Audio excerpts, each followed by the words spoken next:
भारत की बेटी हूँ मैं, देखो मेरी शान। जीवन के हर क्षेत्र में किया देश का नाम। तूफानों से लड़कर ही खुद को सबल बनाया है। अबला नहीं सबला हूँ मैं, कोई रोक न पाया है। ऊंची उड़ान भरकर मैंने सबको ये दिखलाया है। बेटी को तुम कम मत समझो, बेटों सा फर्ज निभाया है।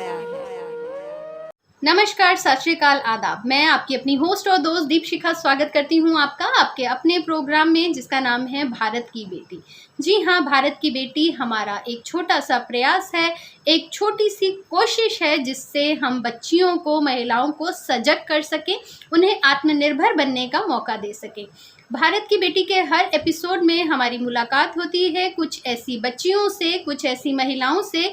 हम जानते हैं उनके सफ़र की कहानी, उनके रियल लाइफ एक्सपीरियंसेस, उनकी मोटिवेशनल एक्सपीरियंसेस। कोशिश करते हैं कुछ ऐसे सवालों के जवाब ढूंढने का, कुछ ऐसी दुविधाओं के हल खोजने का, जिनसे प्रेरणा लेकर आप अपने जीवन में एक सही दिशा और सही विकल्प का चुनाव कर सकें। अगर अभी तक भी आपने हमारे चैनल को सब्सक्राइब नहीं किया है तो अभी हमें सब्सक्राइब करें, लाइक करें, शेयर करें और कमेंट कर कर अपने कीमती सुझाव हमसे शेयर ज़रूर करें। जी हाँ, और बेल आइकन को भी प्रेस करना ना भूलिएगा, जिससे आने वाले समय में हमारे प्रोग्राम भारत की बेटी से जुड़े हर नोटिफिकेशन, उसके एपिसोड्स की जानकारी आप तक पहुंचती रहे।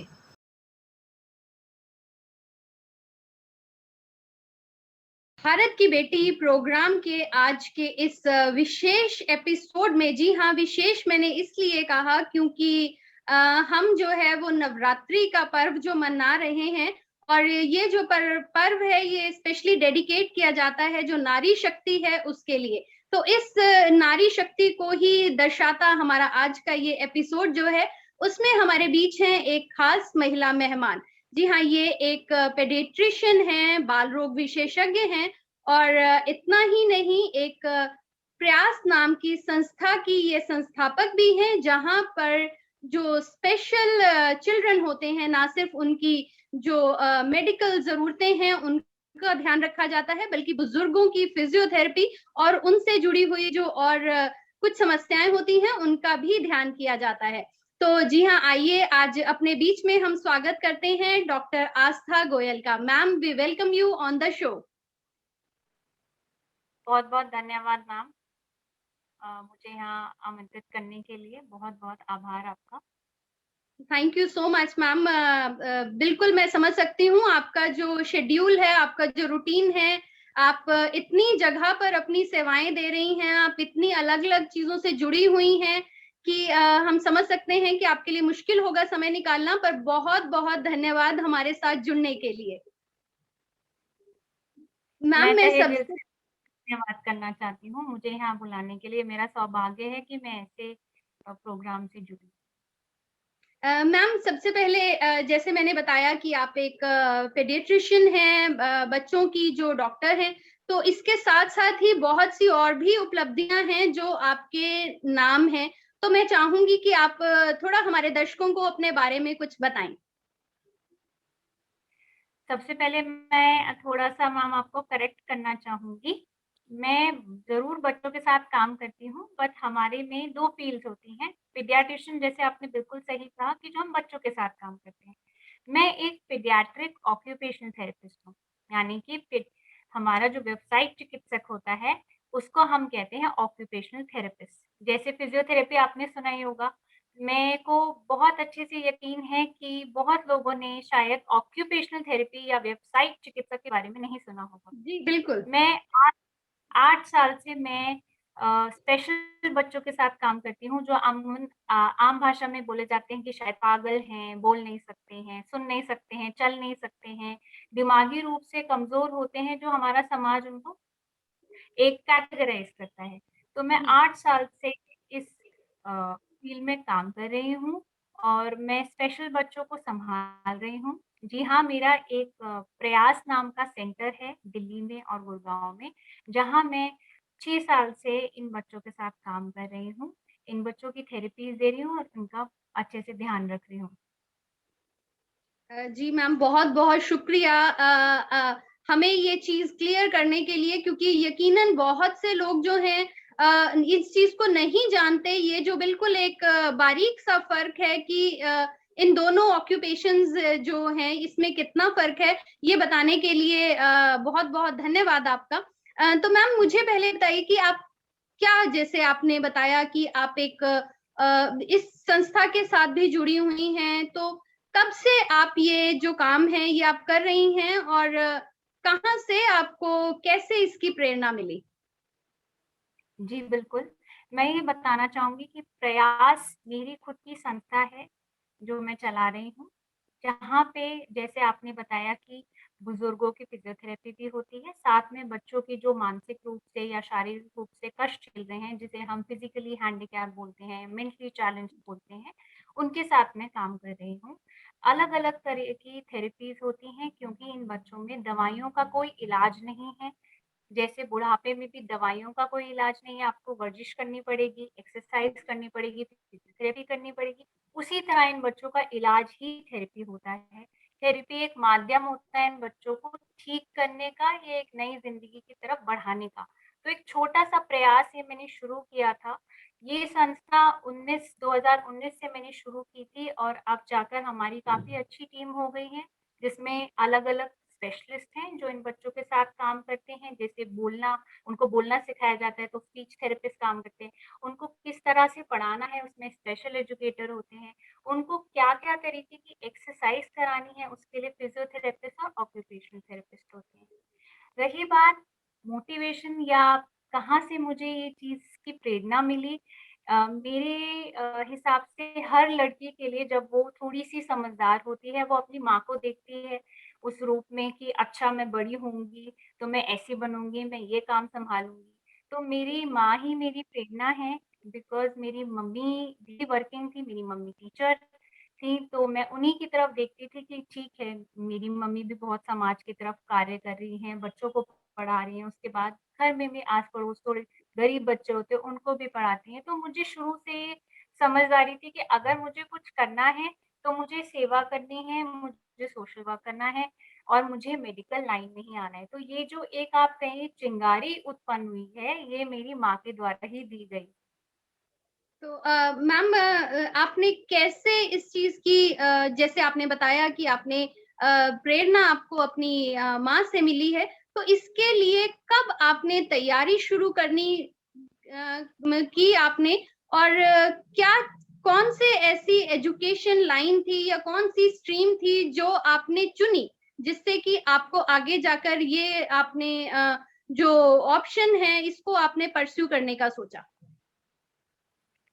जी, बिल्कुल। तो पहली बात तो मेरा जो परिवार का पूरी भूमिका है, बैकग्राउंड है, वो बिल्कुल भी मेडिकल ग्राउंड से नहीं थी। जैसे हर घर में बोला जाता है, बेटा बनना तो डॉक्टर या इंजीनियर बनना। माँ अगर टीचर है, तो वो बच्ची को बोलेगी, बेटा टीचिंग लाइन पकड़ लेना, बहुत सुकून है, आपको छुट्टियाँ भी मिलेंगी, आपको बहुत सारी चीज़ें मिलती हैं और अच्छी है। लेकिन मेरे दिमाग में शुरू से ये कह रहा था कि मुझे बिल्कुल टीचिंग या इंजीनियरिंग में नहीं आना है, मुझे तो कुछ अलग ही करना है। अगर मैं डॉक्टर नहीं भी बन पाई, तो मुझे समाज में सेवा करनी है। मैं शुरू से छोटे से ही मैं बहुत शायद मेरी परवरिश कह लीजिए या संस्कार कह लीजिए, शुरू से ही मैंने काफ़ी चीज़ें देखी हैं, लोगों का दर्द समझा है, तो मुझे शुरू से ये था दिमाग में कि मुझे करना है तो इसी लाइन में करना है।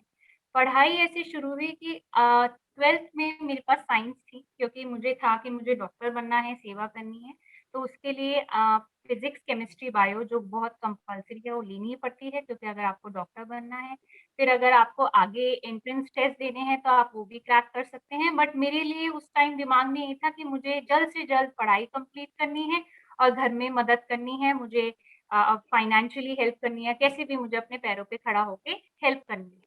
तो मैंने ये ऑक्यूपेशनल थेरेपी का कोर्स करने से पहले दिल्ली यूनिवर्सिटी जो हमारी है, उसमें जैसे मम्मी-पापा कहते हैं, "बेटा एडमिशन ले लो, बाद में देखा जाएगा, जो होगा हम कर लेंगे।" तो मैंने जी भी हाँ, एक उनका कहना सोच जो होती है वो ऐसे ही रहती है। जी। जी, कि आप एक जगह कहीं स्थिरता आ जाएगी, आप इधर-उधर ना भाग के एक जगह एडमिशन ले लीजिए। हमने भी बात मानी, ठीक है, माता-पिता कह रहे हैं तो सही कह रहे होंगे, उन्होंने हमसे ज़्यादा अनुभव किया है। तो मैंने बेमन के, मेरा मन नहीं था, मैंने किसी डीयू के कॉलेज में एडमिशन ले लिया। एंट्रेंस भी दिए, बट शायद भगवान की कृपा थी कि जिस दिन मेरा पहला दिन था कॉलेज का, उस डीयू यूनिवर्सिटी के कॉलेज में, उसी दिन मेरा एंट्रेंस लेटर आ गया, क्योंकि एंट्रेंस एग्ज़ाम का रिज़ल्ट आ गया। एंड वहाँ से मेरी जर्नी शुरू हुई। दिल्ली में ही एक हमारी पंडित दीनदयाल उपाध्याय दिव्यांग संस्था है, जो ये नेशनल इंस्टीट्यूट है इंडिया में, जो ऑक्यूपेशनल थेरेपी की पढ़ाई कराती है। वहीं से मेरी ये शुरुआत हुई।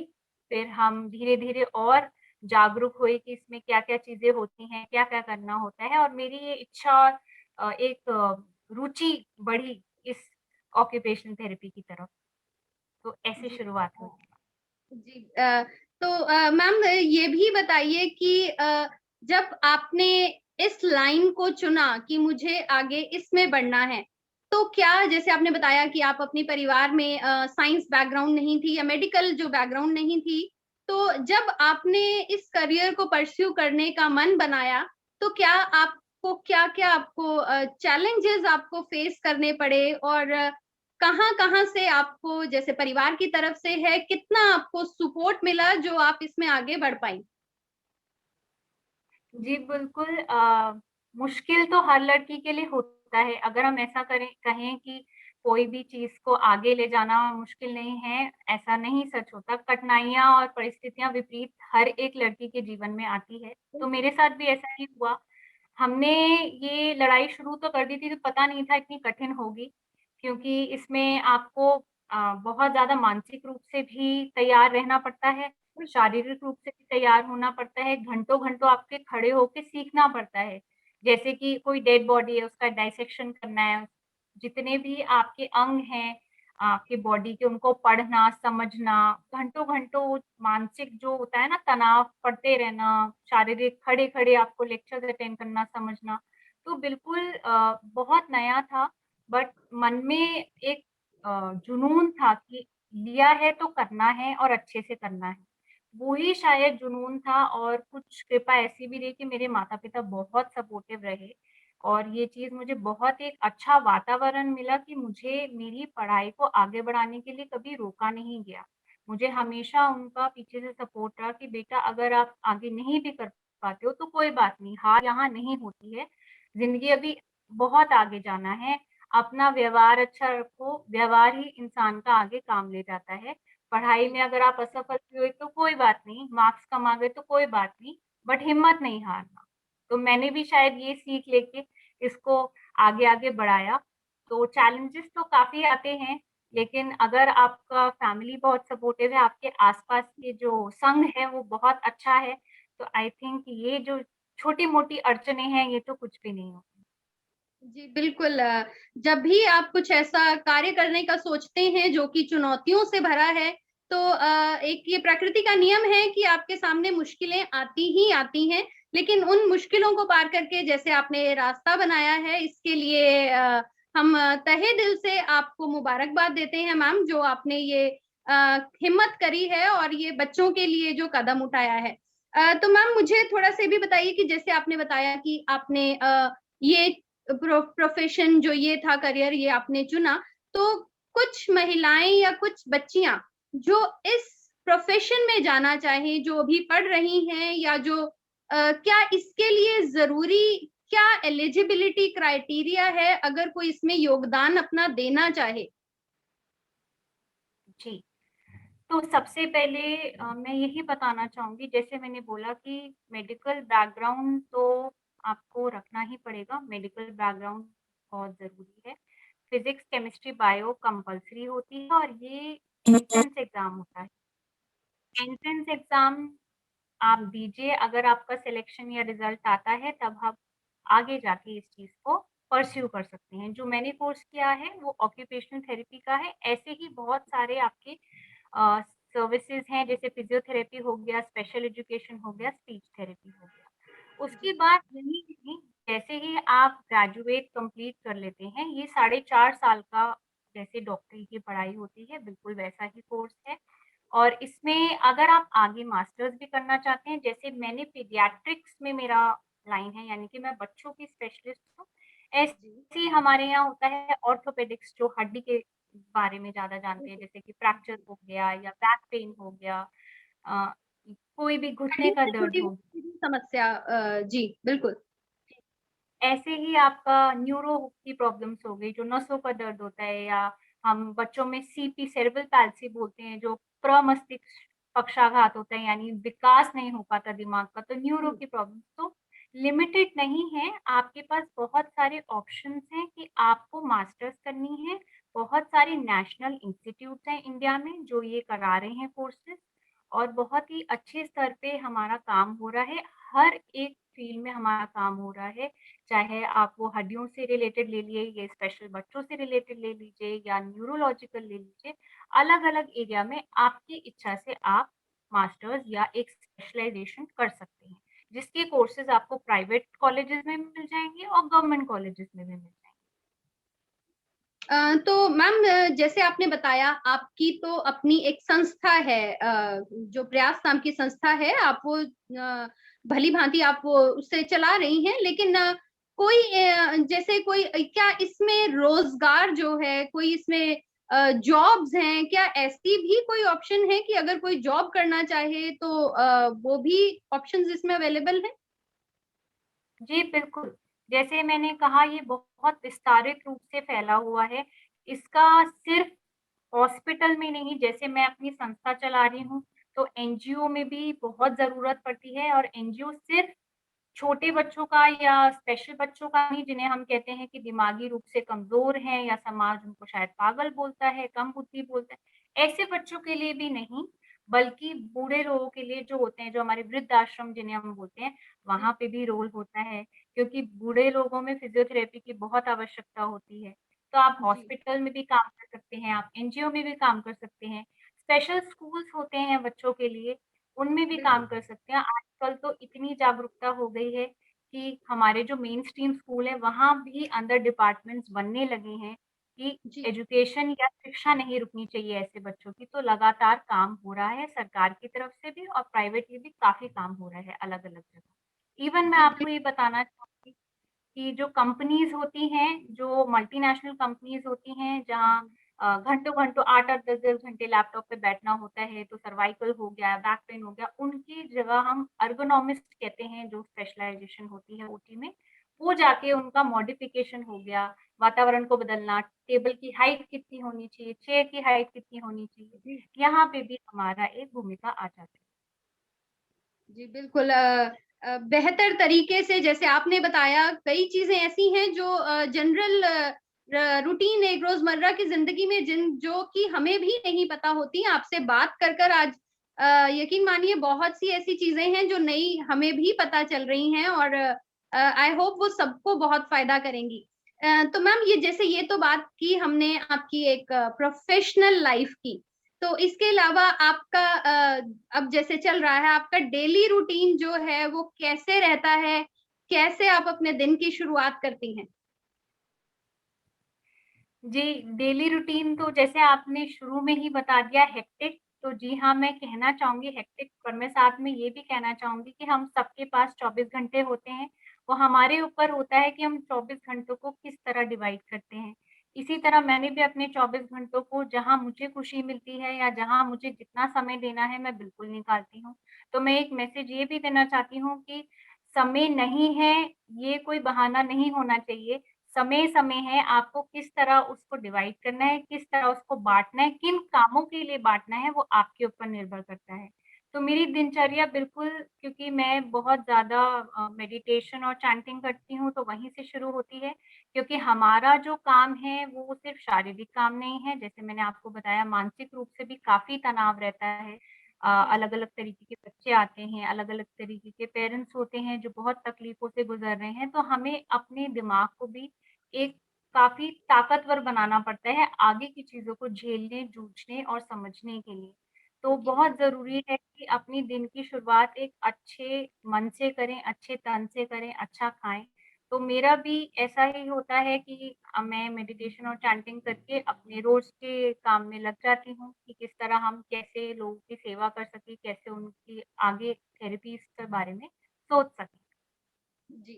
अ मैम मुझे भी बताइए, जैसे अब समय था, कोविड का समय था, लॉकडाउन का समय था, हर कोई एक मानसिक तनाव से जो है वो, चाहे वो बच्चे हों या वो बुजुर्ग हों, हर कोई मानसिक तनाव से गुजर रहा है अभी भी। सो ऐसे में आपने, जैसा कि हमें पता चला कि आप उस दौरान भी आप काम करती रही, आपका काम नहीं रुका, तो थोड़ा-सा हमें वो भी बताइए ज़रूर। बिल्कुल, तो कोविड महामारी सबको ही पता था कि ऐसी थी कि किसी कुछ अंत होगा, नहीं होगा, अब आगे क्या होगा, एक किंग कर्तव्य विमूढ़ की स्थिति थी, हमें नहीं पता अब आगे क्या होगा। हम कैसे एक जगह रुक सकते हैं, क्योंकि हमारे साथ जो और लोग जुड़े हैं, वो बहुत उम्मीदें लेके आते हैं। जैसे मैंने अभी स्पेशल बच्चों की बात की, उनकी थेरेपी रुकना मतलब सब कुछ पीछे चले जाना। आप समझ सकते हैं कि हमारे ऊपर बहुत बड़ी कृपा है कि मैं हाथ उठा रही हूँ, मैं बोल पा रही हूँ, मैं चल पा रही हूँ, मैं अपना काम इंडिपेंडेंटली मैं कर पा रही हूँ सारी चीज़ें। अब बहुत से ऐसे लोग हैं जो मैंने देखे हैं, क्योंकि हमारी फील्ड में ये काम होता है, जो नहीं बोल पाते, चल नहीं पाते। हो सकता है वो 100% पैरालाइज़्ड ही हो गए हों, उनकी कोई उम्मीद नहीं है। ऐसे लोगों को हॉस्पिटल में थेरेपी देना या ऐसे लोगों के साथ एक्सरसाइज़ेज़ करना बहुत मुश्किल दौर था, जो कोविड में पॉसिबल नहीं था। तो ये नई तकनीक आई थी टेलीकम्युनिकेशन की, टेलीरिहैब की, कि हम फ़ोन पे एक जगह बैठ के दूसरी जगह हम अपने पेशेंट्स को ये गाइड कर सकते हैं, समझा सकते हैं कि कुछ नहीं खत्म हुआ, आप सब स्वस्थ हैं, ठीक हो सकते हैं, अपनी वर्जिश मत छोड़िए। और काफ़ी सारी ऐसी मम्मियाँ थी, पेरेंट्स थे जिन्होंने लग के अपने बच्चों की खूब घर पे पूछ-पूछ के एक्सरसाइज़ेज़ कराई। तो मैंने जी। ये चीज़ सीखी थी कि अगर मुझे सेवा करनी है, क्योंकि कोविड हमें नहीं पता था कब खत्म होगा, कितना बढ़ेगा, तो हमने बहुत पेरेंट्स की free of cost online consultations दी हैं कि बहुत घाट-घाट का पानी पी के जो माँ-बाप परेशान होके आते हैं कि बच्चों के साथ क्या होगा, नहीं होगा, फैमिली सपोर्ट नहीं होता, क्या आगे कराएँगे, उनको जी। हमने कोविड के दौरान ऑनलाइन थेरेपी भी प्रोवाइड की है। और अच्छा करा है। ऐसा मुश्किल लग रहा था कि कैसे हो पाएगा फ़ोन के ज़रिए थेरेपी, सामान नहीं है, चीज़ें नहीं है, एक जी। प्रोफ़ेशनल टच नहीं है। बट मेरे हिसाब से अगर वही जहाँ चाह वहीं राह, तो वो पेरेंट्स ने भी बहुत इस चीज़ को समझा है अच्छे से। जी हाँ, बिल्कुल आपका ये प्रयास जो है वो सच में काबिल-ए-तारीफ़ है। मैम, जैसे कि ये कोविड का समय जो रहा, इसने हमें एक अच्छा ये रहा कि इसने हमें मुश्किलों में जीने का रास्ता जो है वो सिखाया है, दिखाया है। नए-नए आयाम जो है वो हमने सीखे हैं इस कोविड महामारी के दौरान। तो जैसे कि मैम बहुत ज़्यादा स्ट्रेसफुल है या आप भी थक जाती होंगी, तो अपने आप को ऐसे में स्ट्रेस से रिलीफ करने के लिए आप क्या करती हैं? कौन-सी ऐसी चीज़ें हैं जो आप शौक रखती हैं या आप उनको पूरा करती हैं? तो कोरोना महामारी ने कुछ अच्छा भी सिखाया, मैं तो यही मान के चलती हूँ, कोई भी चीज़ बुरी हो, कैसी भी हो, आपको एक अच्छा सबक ज़रूर देती है। तो अच्छा तो बहुत किया है कोरोना ने कि हमारी अंदर की इच्छाओं को जगाया है, जो शायद मर गई थी, जो हम अपने लिए समय नहीं निकाल पाते थे। धीरे-धीरे हमने उन चीज़ों की तरफ भी ध्यान बढ़ाया कि अच्छा हम ये भी कर सकते हैं। तो मैं ज़्यादातर मेडिटेशन और चैंटिंग, जैसे मैंने आपको बोला, उस मैं योगा करती हूँ, मैं चैंटिंग करती हूँ। मुझे ये शुरू से ही बहुत मदद किया है, क्योंकि जैसे मैंने आपको बताया कि शारीरिक स्तर पे जो कष्ट होता है, वो तो फिर भी आप धीरे-धीरे ठीक कर लेते हैं। लेकिन जी। मानसिक मानसिक लेवल जो पे अगर थोड़ा-बहुत भी तनाव है, उसको काफ़ी टाइम लग जाता है। तो ये चीज़ें मुझे बहुत मदद करती हैं, जिसको मैंने अभी तक कंटिन्यू किया है।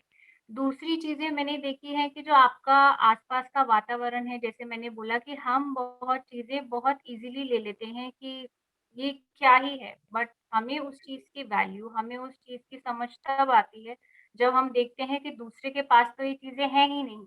तब हम छोटी-छोटी चीज़ों में खुशियाँ ढूँढने लगते हैं। जैसे मैंने पूरी कोविड महामारी में जब हम अपने छत पे पौधे देख रहे थे, तो एक-एक फूल को कैसे खिलते हैं, कैसे वो हरा-भरा पौधा और फूल से आता है, वो चीज़ें देखी तो बहुत अच्छा लगा ये सब चीज़ें देख के कि छोटी-छोटी चीज़ों में भी एक लाइफ़ है, एक जान है। तो फिर वो गार्डनिंग का भी शौक थोड़ा उत्पन्न हुआ जिसको मैंने अभी कंटिन्यू किया है। तो ये 2-3 और अगर ज़्यादा ही समय मिलता है तो हम लोग म्यूज़िक सुन लेते हैं जो कि मुझे उसमें भी थोड़ा-सा रुचि है। जी।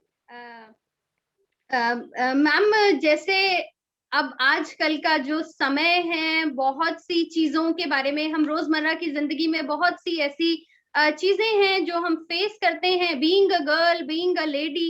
हम शायद फिर भी प्रिविलेज्ड हैं क्योंकि हम शहर में हैं। कई ऐसे हमारे रूरल एरियाज़ हैं जहाँ पर बच्चियाँ हैं, जहाँ तक कोई मैसेज पहुँचाना या सुविधाएँ पहुँचाना भी मुश्किल होता है।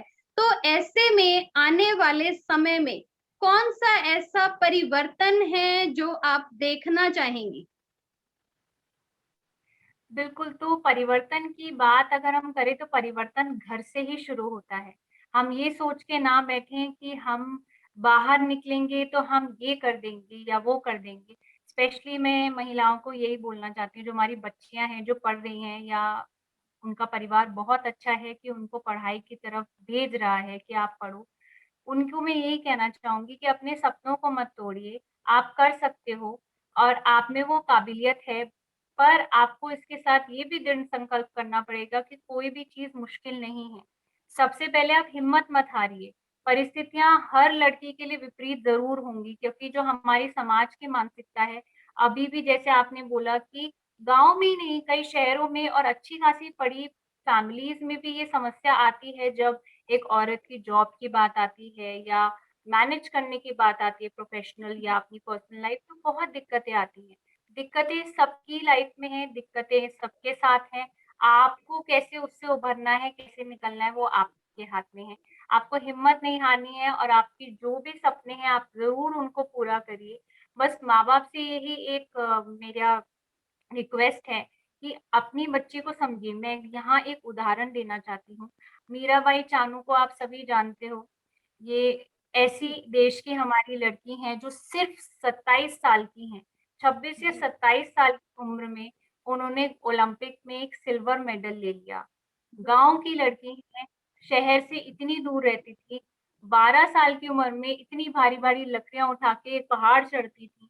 जी, अगर उनके अंदर ये दृढ़ संकल्प नहीं होता कि मैं कुछ देश के लिए कर सकती हूँ, तो आज हम सब उनसे रूबरू नहीं होते। बिल्कुल। ऐसे ही हमारी फ़ील्ड में जो दीपा मलिक पैराओलंपिक हैं, उन सबको आप जानते होंगे। धड़ से पूरा लकवा मारा हुआ है, सिर्फ़ इतना हिस्सा हिलता है। अगर वो नहीं सोचती कि कुछ नहीं हो सकता, तो आज वो भी ओलंपिक में मेडल नहीं लेके जाती। जी, तो मेरे हिसाब से ये जो शारीरिक चीज़ है, ये बहुत बाद में आती है। सोच यहाँ से होती है, मानसिकता यहाँ से होती है, संकल्प यहाँ से होता है। माँ-बाप को भी यही कहना चाहूँगी कि अपनी बेटी को पढ़ाइए। बेटियाँ वो कहते हैं ना छोरी छोरे से कम है के, बेटियाँ किसी से कम नहीं है, बेटियाँ बहुत बिल्कुल। कुछ कर सकती हैं। बस आप उनको थोड़ा-सा उड़ने दीजिए, उनको पंख लगा के उड़ने दीजिए। थोड़ा-सा अगर गिरे तो सँभाल भी लीजिए बट उड़ने दीजिए। जी। आपका बहुत-बहुत शुक्रिया हमारे साथ ये जो भी आपके एक्सपीरियंसेस थे और जो आपका एक आपके अनुभव हैं वो हमारे साथ शेयर करने के लिए, अपना समय निकालने के लिए बहुत-बहुत आपका धन्यवाद। और चलते-चलते मैं आपसे पूछना चाहूँगी कि हमारे इस चैनल के साथ जुड़कर आपको कैसा लगा? सबसे पहले तो मैं आभार व्यक्त करना चाहूँगी कि मुझे इस बारे में बोलने के लिए। मुझे लगता है इन सब चीज़ों के बारे में लोगों को बहुत कम जागरूकता है, जो कि जागरूकता फैल रही है। भारत की बेटी बहुत अच्छा आप कार्य कर रहे हैं, हर उस लड़की के लिए, हर उस औरत के लिए जो ये समझती है कि मैं शायद कुछ कम हूँ या मेरी कुछ वैल्यू नहीं है या मैं बहुत कुछ कर सकती हूँ। जैसे कि मैंने आपको बताया कि मैंने बहुत सारी माताओं में परिवर्तन देखा है थेरेपीज़ के दौरान। वो ऐसी वुमन भी हैं, वो वो दुर्गा भी हैं, नवरात्रि चल रहे वो दुर्गा भी हैं, वो काली भी हैं, वो सरस्वती भी हैं, वो लक्ष्मी भी हैं, वो कमा भी सकती है, वो अपनी आवाज़ उठा सकती है, रानी लक्ष्मीबाई की तरह लड़ भी सकती है, तो औरत किसी से कम नहीं है और आप जो ये चीज़ें कर रहे हैं, ये बहुत खुशी होती है ये सब देख के कि इतना कार्य हम महिलाओं के लिए हो रहा है और मैं भगवान से प्रार्थना करती हूँ कि ये रुके नहीं और ये आगे बढ़ता रहे और ऐसे ही आप बहुत लोगों को मोटिवेट, इंस्पायर और एक एक नई रे ऑफ होप दे सके, स्पेशली हम बच्चों के लिए जो बहुत जल्दी हार मान जाते हैं। बहुत-बहुत धन्यवाद धन्यवाद आपका। आपका भी बहुत-बहुत धन्यवाद। आपके सहयोग से, आप जैसी महिलाओं के सहयोग से जो इतनी दृढ़ इच्छा शक्ति रखती हैं, संकल्प शक्ति रखती हैं, उनके सहयोग से ही हम भी ये प्रयास जो है अपना जारी रखेंगे। नमस्कार। अगर आपको हमारा आज का ये वीडियो पसंद आया, आपको आज का ये इंटरव्यू अच्छा लगा, तो हमें सब्सक्राइब करें, लाइक करें, शेयर करें और कमेंट कर कर हमें अपने कीमती सुझाव ज़रूर दें। हम तहे दिल से इंतज़ार करते हैं आपके सजेशंस का, और हम उन्हें चुनौतियों की तरह लेते हैं और कोशिश करते हैं आपकी उम्मीद पर, आपके भरोसे पर खरा उतरने का। भारत की बेटी के अगले एपिसोड में फिर से मुलाकात होगी एक और बेटी से, एक और ऐसी सशक्त महिला से, या फिर एक स्टूडेंट से। जानेंगे उनके मन की बात। तब तक हमारे साथ बने रहिए, जुड़े रहिए, अपना ध्यान रखिए, सुरक्षित रहें, कोविड प्रोटोकॉल के नियमों का पालन करें। धन्यवाद।